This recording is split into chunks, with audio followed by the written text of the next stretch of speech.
আধিপত্যবাদের বিরুদ্ধে লড়াই করা, বাংলাদেশের পক্ষে লড়াই করা। আমাদের ভাই, আমাদের যোদ্ধা, আমাদের জুলাই যোদ্ধা শহীদ শরীফ ওসমান হাদি ভাইকে আমরা হারিয়েছি। যেই খুনিদের হাতে আমাদের ভাই খুন হয়েছে, এখন পর্যন্ত সেই খুনিদের গ্রেফতার করা হয়নি, বিচার করা হয়নি। আমাদের ভাই বলে গিয়েছিলেন যে আমাকে যদি মেরে ফেলা হয় তাহলে সেই বিচারটা কইরেন।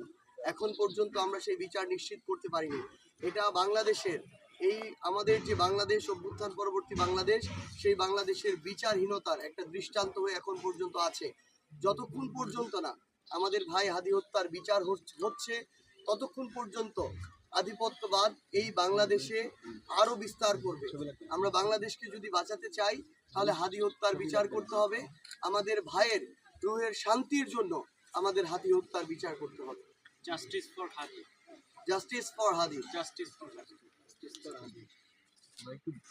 বললেন ঠিক আছে ওয়ান এটা আপনি একবার বলবেন, এরপর আমরা